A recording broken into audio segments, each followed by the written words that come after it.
રાજકોટ ભાજપના કોર્પોરેટરની ભાજપના મહિલા કાર્યકર્તા સાથેની ચેટ વાયરલ થઈ। ભાજપના કોર્પોરેટર પોતાના જ વોર્ડના ભાજપની મહિલા સાથે ચેટ કરતા હોવાની પ્રાથમિક વિગતો સામે આવી। મહિલા સાથે બીભત્સ વાતો કરતા હોવાની ચેટથી ચકચાર મચી ગઈ। વાયરલ ચેટમાં સ્ક્રીનશોટ ભાજપના કોર્પોરેટરનો પણ ફોટો દેખાઈ રહ્યો છે। વોર્ડ નંબર 18ના કોર્પોરેટર સંજયસિંહ રાણાની ચેટના સ્ક્રીનશોટ વાયરલ થઈ રહ્યા છે। ભાજપના કોર્પોરેટરની મહિલા સાથે વિવાદાસ્પદ ચેટ વાયરલ થતા અનેક સવાલ ઊભા થઈ રહ્યા છે। સ્થાનિક સ્વરાજ્યની ચૂંટણી પહેલા ભાજપ કોર્પોરેટરની મહિલા કાર્યકર્તા સાથેની ચેટ સામે આવતા ખળભળાટ મચી ગયો। વાયરલ ચેટની ન્યૂઝ 18 ગુજરાતી પુષ્ટિ નથી કરતું। તો રાજકોટમાં એક વિવાદ સામે આવ્યો છે। વધુ માહિતી મેળવીએ સંવાદદાતા અંકિત પોપટ રાજકોટથી જોડાયા છે। અંકિત, આ જે સ્ક્રીનશોટ વાયરલ થયા છે, કોર્પોરેટર સાથે કોઈ વાતચીત થઈ શકી છે? ચોક્કસ પંકજ, ન્યૂઝ 18 ગુજરાતી દ્વારા જે વોર્ડ નંબર 18ના ભારતીય જનતા પાર્ટીના જે કોર્પોરેટર છે સંજયસિંહ રાણા, તેમની સાથે ટેલિફોનિક વાતચીત કરી હતી। પરંતુ ટેલિફોનિક વાતચીત દરમિયાન સંજયસિંહ રાણા પોતે લગ્ન પ્રસંગ અર્થે બહાર હોવાનું જણાવ્યું છે, તેમજ બપોર બાદ પોતે મીડિયા સાથે વાતચીત કરશે તેવું જણાવવામાં આવ્યું છે।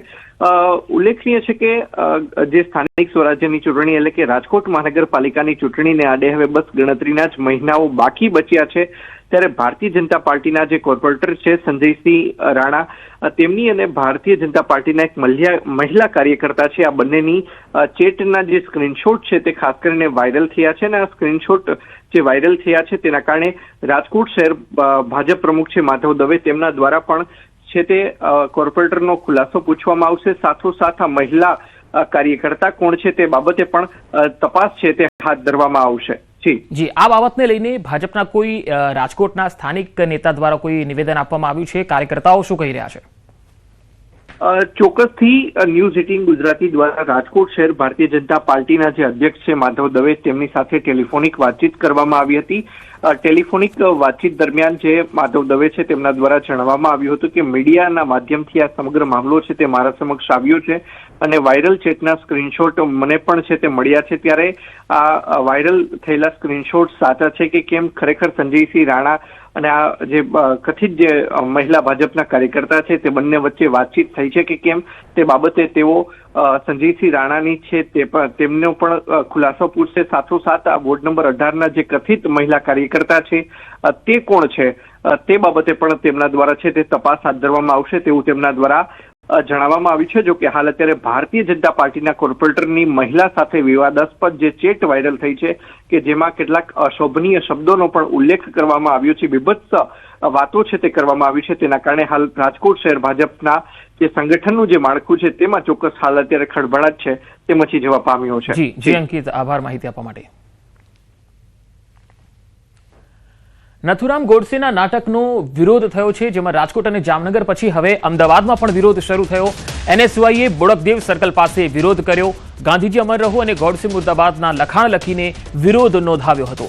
પંડિત દીનદયાળ ઓડિટોરિયમમાં દિવાલો પર લખાણ લખીને વિરોધ કરાયો। જાહેર દિવાલો પર ગોડસે વિરુદ્ધ લખાણો લખાયા અને NSYએ આ આક્રમક વિરોધ કર્યો।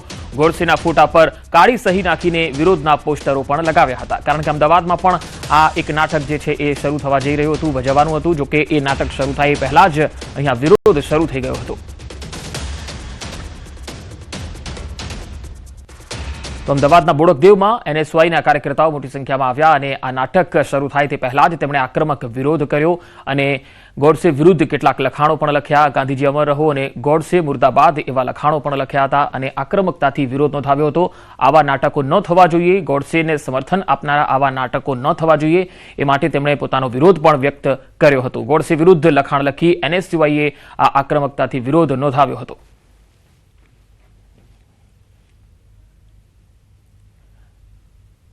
જામનગર અને રાજકોટ બાદ હવે અમદાવાદમાં પણ ગોડસે આધારિત જે નાટક છે તેનો વિરોધ શરૂ થઈ ગયો છે। હાલ આપ જે જોઈ શકો છો કે અમદાવાદના બોડકદેવ વિસ્તારમાં આવેલા પંડિત દીનદયાળ હોલમાં એ ગોડસે આધારિત નાટકનું આયોજન થયું છે, પરંતુ એ નાટક ભજવાય તે પહેલાં ગોડસે આધારિત એ નાટકનો વિરોધ કરવામાં આવી રહ્યો છે। ગાંધીના ગુજરાતમાં ગોડસે જે ગાંધીનો હત્યારો છે અને તેનો વિરોધ કરવામાં આવી રહ્યો છે।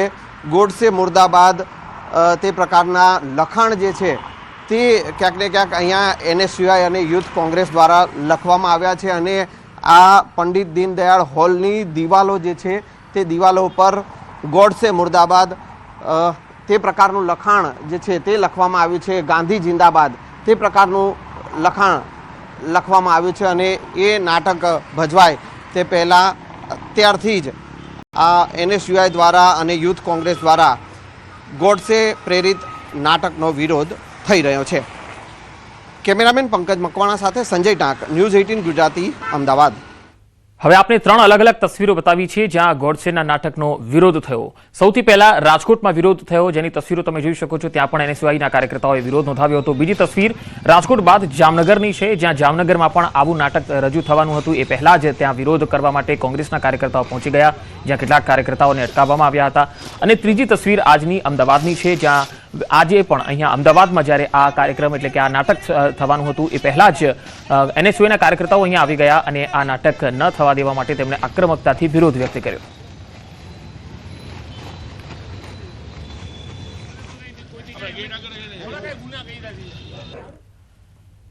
સુરતના ઉધનામાં ચેઇન સ્નેચિંગનો ગુનો ઉકેલાયો છે. ઘટના ગત 31 જાન્યુઆરીના રોજ બની. મોપેડ પર જતી મહિલાના ગળામાંથી મોપેડ ચાલકે ચેઇન સ્નેચિંગ કરી અને ફરાર થઈ ગયો. આખી ઘટના CCTVમાં કેદ થઈ. પોલીસે ચેઇન સ્નેચિંગ કરનાર આરોપી સાહિલ ઉર્ફે સાહુ શેખને ઝડપી પાડ્યો. 200થી વધુ CCTV ફૂટેજ તપાસી અને આરોપીની ધરપકડ કરાઈ. પોલીસે 2 લાખથી વધુનો મુદ્દામાલ પણ જપ્ત કર્યો. આરોપીની ધરપકડથી ઉધના અને અડાજણ પોલીસના 2 ગુના ઉકેલાયા છે. નવસારીના આશાબાગ વિસ્તારમાં ચેઇન સ્નેચિંગ કરનાર ઝડપાયો છે. વૃદ્ધ મહિલાના ગળામાંથી મંગળસૂત્ર જૂટવી ફરાર થયેલા આરોપીને નવસારી LCB પોલીસે ઝડપી પાડ્યો. પોલીસે CCTV ફૂટેજ અને હ્યુમન ઇન્ટેલિજન્સના આધારે તપાસ આગળ વધારી આરોપીનું પગેરું શોધી કાઢ્યું. અંતે વિરાવળથી ભેસતખાડા રોડ પરથી ચેઇન સ્નેચરને ઝડપી લેવાયો. પોલીસ તપાસમાં આરોપી કબીલપોરનો દિલીપ રાવળ હોવાનું સામે આવ્યું. આરોપી પાસેથી પોલીસે સોનાની લગડી અને મોબાઈલ સહિત કુલ 1.38 લાખનો મુદ્દામાલ કબજે કર્યો. અમદાવાદમાં ચોરીની ઘટના CCTVમાં કેદ થઈ. સાઉથ બોપલમાં કારમાંથી ચોરીની ઘટના બની. 2 અજાણ્યા જેટલા શખ્સો આવ્યા અને કારમાંથી બેગની ચોરી કરીને લઈ ગયા. આ તસવીરો જુઓ. ગણતરીની સેકન્ડોમાં જ કારના કાચ તોડ્યા અને ચોરી કરી ગયા. કારમાં રહેલી બેગમાં 2 લાખ રૂપિયા હોવાની ફરિયાદ પણ થઈ છે. બોપલ પોલીસે CCTVના આધારે તપાસ હાથ ધરી છે. તો અમદાવાદના બોપલનો આ બનાવ છે. અમદાવાદમાં ક્રાઇમ જે રીતે વધી રહ્યા છે અને ખાસ કરીને બોપલમાં ચેઇન સ્નેચિંગનો બનાવ, ઘણા સમયથી આવા બનાવો ખૂબ વધી રહ્યા છે. 3 અલગ અલગ તસવીરોમાં તમે જોઈ શકો છો, જેમાં ચેઇન સ્નેચરો છે એ કેટલા બેફામ બન્યા છે. પહેલી તસવીર તમે જોઈ શકો છો, જ્યાં ચાલુ વાહને ચેઇન સ્નેચિંગ કરવામાં આવ્યું, મહિલાના ગળામાંથી ચેઇન લઈ જવામાં આવી. સુરતનો આ બનાવ. અને બીજી તસવીર નવસારીની છે, ત્યાં પણ ચેઇન સ્નેચિંગ થયું અને આખરે એ સ્નેચરને પકડી પાડવામાં આવ્યો. અને ત્રીજી તસવીર છે સાઉથ બોપલના બનાવની, જે અમદાવાદમાં બન્યો હતો. અને અહીંયા તમે જોઈ શકો છો કે સેકન્ડોમાં જ આ જે ચેઇન સ્નેચરો છે એ ખાસ ગાડીનો કાચ તોડે છે અને તેમાંથી બેગની ઉઠાંતરી કરી જાય છે.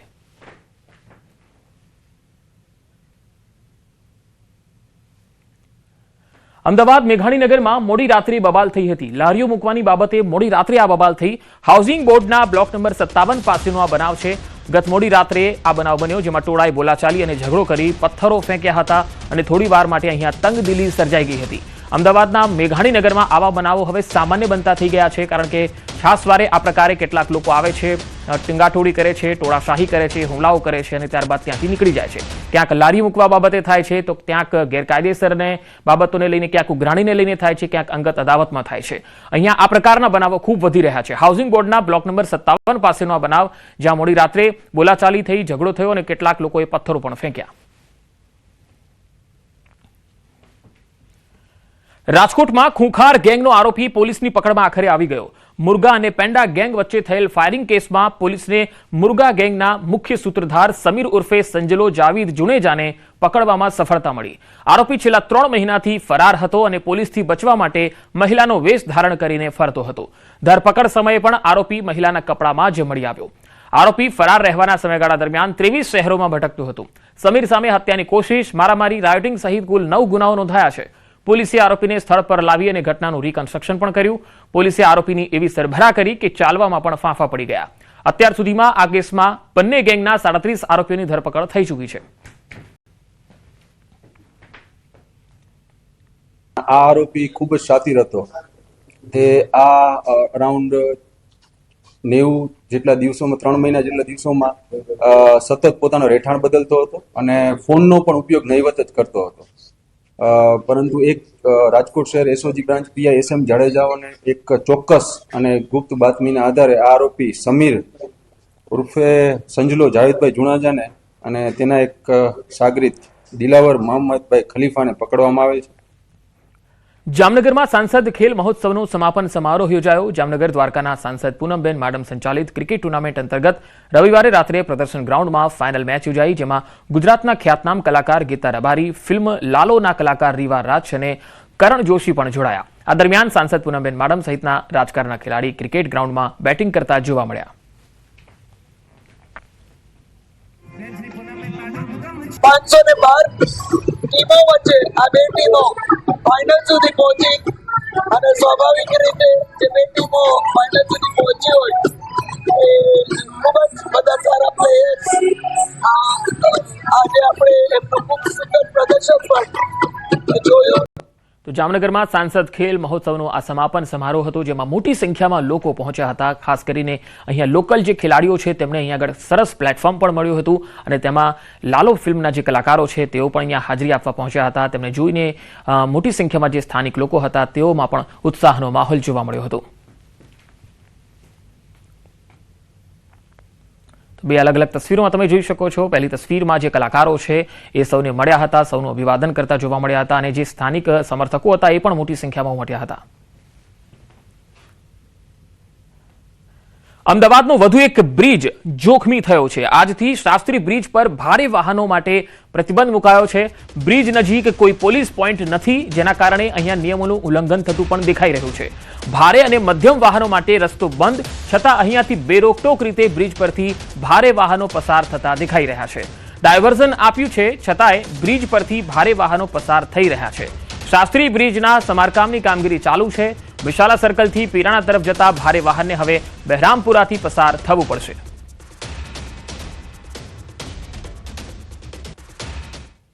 અમદાવાદના શાસ્ત્રી બ્રિજ પર આજથી ભારે વાહનો પર પ્રતિબંધ લગાવવામાં આવ્યો છે. અમદાવાદ પોલીસ કમિશનર દ્વારા એ જાહેરનામું બહાર પાડવામાં આવ્યું છે કે કોઈ પણ ભારે વાહનો જે છે તે પીરાણાથી વિશાલા તરફ જે બ્રિજનું રિપેરિંગ કામ થઈ રહ્યું છે ત્યારે એ પીરાણાથી વિશાલા તરફ જતા બ્રિજ પર કોઈ પણ ભારે વાહન પસાર થઈ શકશે નહીં. પરંતુ એ ક્યાંક ને ક્યાંક જાહેરનામું છે તેનો ભંગ થતો અત્યારે જોવા મળી રહ્યો છે.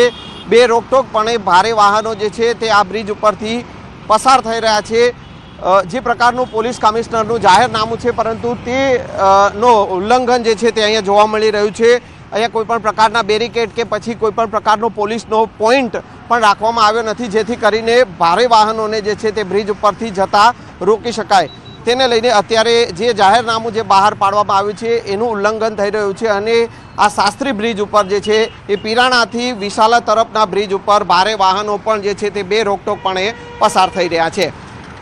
કેમેરામેન પંકજ મકવાણા સાથે સંજય ટાંક, ન્યૂઝ 18 ગુજરાતી, અમદાવાદ.